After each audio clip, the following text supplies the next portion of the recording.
Hello दोस्तों, आज की वीडियो में हम देखने वाले हैं द हिंदू एडिटोरियल की बुक है। देखिए, इस सेशन में सिर्फ वोकैब होंगी, एनालिसिस नहीं होगा। सिर्फ और सिर्फ हम वोकैब देख रहे हैं। द हिंदू एडिटोरियल की जो एडिटोरियल आपको है 24 दिसंबर वाला एडिटोरियल। इस एडिटोरियल की हम क्या देखेंगे? वोकैब देखेंगे। तो चलिए स्टार्ट करते हैं।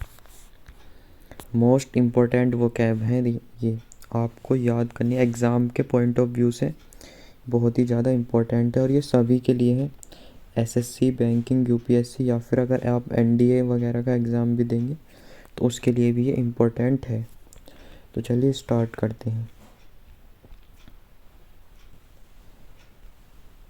तो पहला है हमारे पास कॉनन्ड्रम। कॉनन्ड्रम कहते हैं एक कंफ्यूजिंग एंड डिफ़िकल्ट प्रॉब्लम और क्वेश्चन। एक कंफ्यूजिंग एंड डिफ़िकल्ट प्रॉब्लम और क्वेश्चन, ये क्या है? आपका नाउन है। ये आपका क्या है? ये है हमारा एक नाउन। ये नाउन है, ठीक है। देखते हैं अब इसकी ट्रिक। इसे याद करने की क्या ट्रिक है, अब ट्रिक देख लेते हैं। कॉन्ड्रम इज ए प्रॉब्लम और पजल विच इज़ डिफ़िकल्ट और इम्पॉसिबल टू सोल्व। ये क्या है? एक पजल है which is difficult to solve. मतलब जैसे होता है, इसका हिंदी में अगर मीनिंग देखेंगे तो मतलब होता है पहेली। हिंदी में मीनिंग होता है पहेली। जैसे पहेली को सॉल्व करना बहुत ही ज़्यादा इम्पॉसिबल होता है, तो उसी प्रकार होता है पहेली। तो इसका मीनिंग क्या है? नाउन है एक तरह से। इसके सिनोनियम्स क्या हो जाएंगे? सिनोनियम्स हो जाएगा puzzle, problem, riddle, Enigma. Enigma भी क्या हो जाएगा? इसका सिनोनिम हो जाएगा। ये इम्पोर्टेंट है, ये आप याद रखना। पोजर, पोजर भी इसका सिनोनिम। डेलेमा, देखिए डेलेमा को ट्रिक जो है बहुत ही है। दिल ले गई अम्मा। जब अम्मा पर यानी कि ओल्ड लेडी पर दिल आ जाएगा तो क्या हो जाएगी? बहुत ही ज़्यादा प्रॉब्लम उत्पन्न हो जाएगी आपके लिए। बहुत ही ज़्यादा क्या हो जाएगी? प्रॉब्लम उत्पन्न हो जाएगी। तो इसे आप ऐसे याद रख सकते हैं। आपके लिए बहुत ही ज़्यादा प्रॉब्लम उत्पन्न हो जाएगी। मिस्ट्री। ट्रिक क्या है इसे याद करने की? देखिए, ट्रिक है ड्रम के अंदर कौन है। अगर कोई बच्चा ड्रम के अंदर फंस जाएगा तो बहुत ही ज़्यादा प्रॉब्लम हो जाएगी। तो इसे आप ऐसे याद रख सकते हैं। तो मतलब प्रॉब्लम हो गई अर्थात पजल। एंटोनियम क्या हो जाएगा? एंटोनियम हो जाएगा ओपन बुक। एकदम ओपन बुक जो एकदम स्पष्ट हो। सर्टेनली। सॉल्यूशन, जो एकदम सॉल्यूशन हो हमारे पास में, एकदम स्पष्ट हो। चलते हैं अगले शब्द की तरफ। Walk a tight rope. ये अगला क्या है हमारे पास? अगला है हमारे पास idiom. Walk a tight rope, किसी टाइट रस्सी पर चलना। जब आप टाइट रस्सी पर चलोगे तो आपके लिए क्या हो जाएगी? बहुत ही ज़्यादा डिफ़िकल्ट सिचुएशन हो जाएगी। To deal with a difficult situation, specially one involving making a decision between two opposing plans of action. तो क्या हो जाएगा? डिफ़िकल्ट सिचुएशन के लिए, डिफ़िकल्ट सिचुएशन के साथ डील करना। स्पेशली कहाँ? जो दो में कंफ्यूज हो, अर्थात आपके पास जो है दो ऑप्शन हो, उनके बीच आपको एक डिसाइड करना हो, तो वो क्या हो जाएगा? आपके लिए डिफ़िकल्ट सिचुएशन हो जाएगी। चलते हैं अगला शब्द की तरफ। अगला है हमारा इम्पेंडिंग। इम्पेंडिंग कहते हैं वर्ब है ये आपका। अपकमिंग, अप्रोचिंग, कमिंग नियर, जो मतलब आने वाला हो, जो फ्यूचर में आने वाला हो। फ्यूचर, जो फ्यूचर में आने वाला हो। अपकमिंग मतलब आने वाला, जो फ्यूचर में आने वाला हो। जो फ्यूचर में क्या हो? हमारे पास आने वाला हो, अपकमिंग हो फ्यूचर में। देखिए, इसके सिनोनियम और एंटोनियम देखते हैं और इसकी ट्रिक भी देखते हैं। इम्पेंडिंग, इम्पेंडिंग मतलब वर्ब है ये आपका। आईएनजी लग गया तो वर्ब हो गई। अपकमिंग, अप्रोचिंग, कमिंग हो जाएगा। और नियरिंग, जो नियर ही हो हमारे पास, जैसे हमारे एग्ज़ाम हमारे सर पर हैं अर्थात आने वाले हैं, इम्पेंडिंग है। और एंटोनिम हो जाएगा जो लेट हो, डिस्टेंट हो, जो फार हो, जो बहुत ही दूर हो। अपकमिंग मतलब जो बिल्कुल पास में ही, जस्ट आ गया हो एकदम। जैसे अगर आपके पास यूपी पुलिस की वैकेंसी आ चुकी है, मतलब जस्ट आ चुकी है, इम्पेंडिंग है, बिल्कुल आ चुकी है। इसी प्रकार से एनडीए का फॉर्म भी आ चुका है। तो इस प्रकार से मतलब जो एकदम पास में ही हो, नियर हो। इम्पेंडिंग, इम और पेंडिंग, इसे दो शब्दों में तोड़ दीजिए। इम का मतलब क्या हो जाएगा, not pending. Not pending my work, जब तुम अपना कोई भी वर्क पेंडिंग नहीं रखोगे। Then my promotion is approaching towards me, तो तुम्हारा प्रमोशन तुम्हारी तरफ आ जाएगा, अर्थात तुम्हारा प्रमोशन हो जाएगा। तो ऐसे आप याद रख सकते हैं। अगले शब्द की तरफ चलते हैं। अगला है हमारे पास इम्फेसिस। इम्फेसिस कहते हैं स्पेशल इम्पोर्टेंस। ये क्या है, नाउन है हमारे पास। स्पेशल इम्पोर्टेंस और अटेंशन टू समथिंग, महत्व, किसी को बहुत ही ज़्यादा महत्व देना, किसी को बहुत ही ज़्यादा महत्व देना या फिर स्पेशल इम्पोर्टेंस देना। इम्फेसिस, अब देखिए इसे कैसे याद करेंगे। इम्फेसिस मतलब महत्व, स्पेशल इम्पोर्टेंस और अटेंशन। सिनोनियम क्या हो जाएगा, फोर्स करना, डिटर्मिनेशन करना। स्लैम माने भी होता है प्रायोरिटी, किसी को प्रायोरिटी देना। सिग्निफिकेंस, जो हमारा एकदम महत्व है, सिग्निफिकेंस।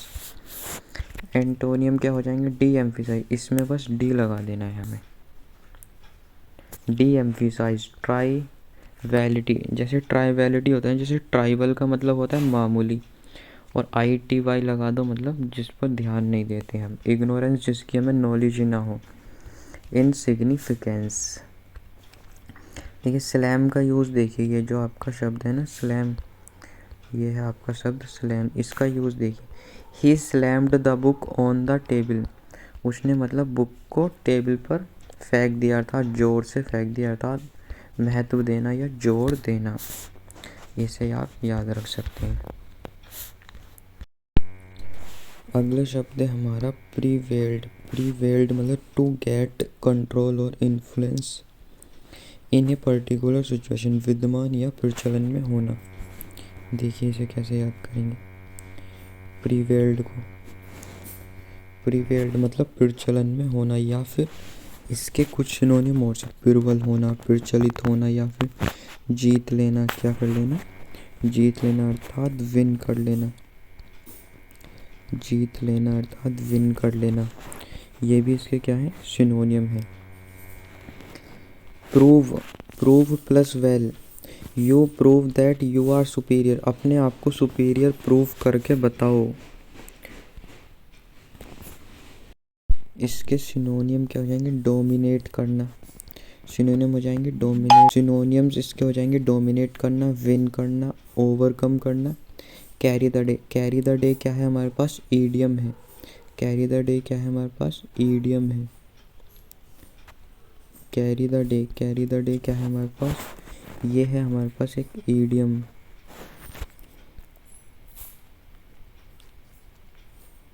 तो इसका मतलब क्या होता है, मतलब जीत लेना या फिर अपने आप को प्रूव कर देना, जीत लेना। एंटोनियम क्या हो जाएंगे इसके, हाइंडर्ड कर देना, रोक लेना, डिलेड, लॉस्ट, सरेंडर्ड, अपने आप को सरेंडर कर देना। फॉरफिटेड, गिव अप करना। कॉन्फिस्केट का मतलब भी होता है जब्त कर लेना। फॉरफिटेड को याद करने की क्या ट्रिक है, फोर मतलब बिफोर फीट, किसी के सामने पैर छूना, अर्थात अपने आप को सरेंडर कर देना, हार मान लेना। इसे आप ऐसे याद रख सकते हैं प्रीवेल्ड को। प्रीवेल्ड मतलब प्रीवेल की ट्रिक मैंने बता दी थी, या फॉरफिटेड की ट्रिक भी मैंने आपको बता दी, और आसान आसान शब्द हैं। चलते हैं अगले शब्द की तरफ। अगला शब्द है हमारा बूम्ड, BOOMED। बूम्ड है verb, to become greater in size, extent, volume, amount और नंबर। इसका मतलब है कि मतलब हर चीज़ में ग्रेटर होना। मान लो आप चाहे वॉल्यूम में समझो, वॉल्यूम मतलब आवाज़ में समझ लो, या अमाउंट में समझ लो, या नंबर में समझ लो। देखिए इसे याद करने की क्या ट्रिक है। बूम्ड, देखिए बूम मतलब आप बम से ही समझ सकते हैं। बम मतलब साउंड लाइक बम, जब बम फूटता है तो बहुत तेज़ क्या होती है, साउंड होती है, बहुत तेज़ आवाज़ आती है। तो उसी से आप याद रख सकते हैं, to become greater in size, extent, volume, amount और नंबर। सिनोनियम्स क्या हो जाएंगे इसके, थंडर, साउंड लाउडली, आवाज़ करना, एक्सपेंशन होना, इंक्रीज़ होना, डेवलपमेंट होना, ग्रोथ होना, एडवांस, बूस्ट होना। स्पर्ट मतलब अचानक से उछाल आना किसी चीज़, मतलब जीडीपी में या फिर किसी भी चीज़ में। अपसर्ग माने ऊपर जाना, अपटर्न माने भी ऊपर जाना, रंबल मतलब तूफान, एक तरह से बहुत ही ज़्यादा साउंड। इसके एंटोनियम क्या हो जाएंगे? डेक्लाइन होना मतलब गिरावट आना, फेलियर, क्रैश, कोलैप्स हो जाना। रिसेशन का मतलब क्या है? मंदी हो जाना किसी चीज़ में। डिप्रेशन, स्लंप का मतलब क्या है? मंदी होना। उसका मतलब तो क्या था? इंक्रीज होना, पर यहाँ क्या है? मंदी होना। बस्ट मतलब मंदी होना। रिडक्शन, लॉवरिंग, लो से ही बना है, LOW। लो मतलब होता है उसमें ERING और लगा दो तो क्या बन जाएगा? लॉवरिंग मतलब बहुत ही ज़्यादा नीचा होना। रीसेशन को याद करने की क्या ट्रिक है? देखिए, रीसीज किसी चीज़ को सीज कर देना, अर्थात मंदा करना, कम करना। चलते हैं अगले शब्द की तरफ। अगला शब्द हमारा प्लमेट कहते हैं to fall suddenly and quickly from a high level और पोजीशन। प्लमेट का मतलब क्या होता है? गिरना, अचानक से किसी चीज़ में गिरावट आना।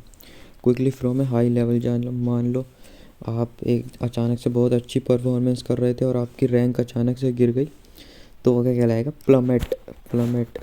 इसे कैसे याद करेंगे? देखिए, प्लमेट क्या है? ये वर्ब है। इसके सिनोनियम देखिए, सिनोनियम होते हैं ड्रॉप होना, फॉल, क्रैश। डिसेंड मतलब एकदम अचानक से नीचे गिरना, डिसेंड रैपिडली। नोसेडाई मतलब गोता लगाना, अर्थात नीचे गिरना। और एंटोनियम क्या हो जाएंगे? Arise, lift, rise, ascend, go up, scale. Upturn माने भी ऊपर उठना। प्लमेट की साउंड लाइक प्लैनेट की तरह है। प्लैनेट क्या है? बहुत ही हैवी चीज़ होती है। तो हैवी चीज़ को अगर ऊपर से नीचे गिरोगे तो वो एकदम से नीचे गिर जाएगी, अर्थात अचानक से नीचे गिर जाएगी। या फिर आप इसकी साउंड किससे मिल रही है? पाम मतलब आप समझते हैं, हाथ की हथेली।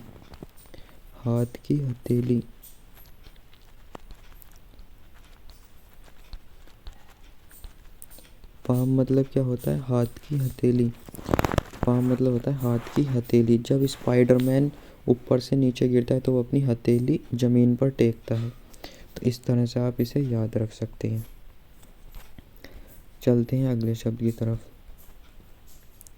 अगला शब्द हमारा HURTLING, हर्टलिंग। ये वर्ब है।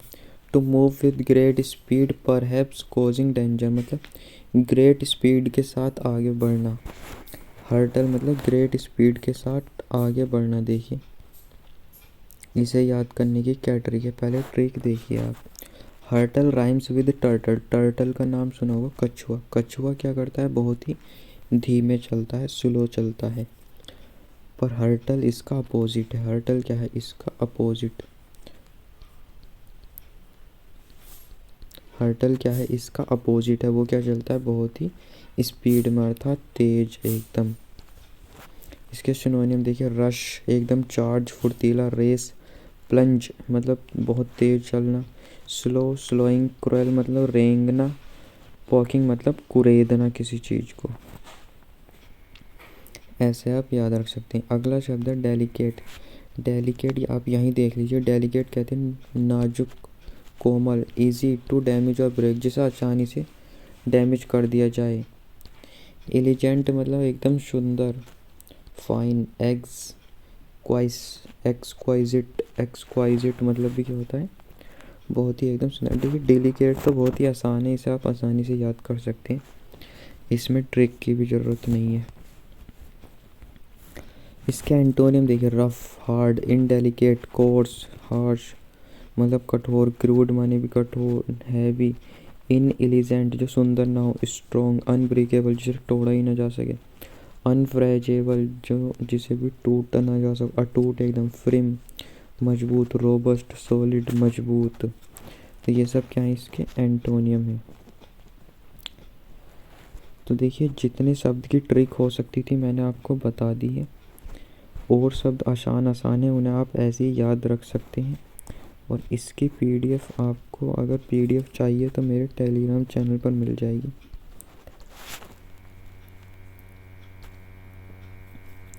टेलीग्राम चैनल का नेम वही है जो मेरे यूट्यूब चैनल का नेम है, adviser Yugansh.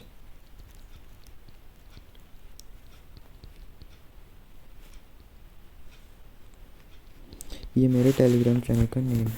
Thank you for watching.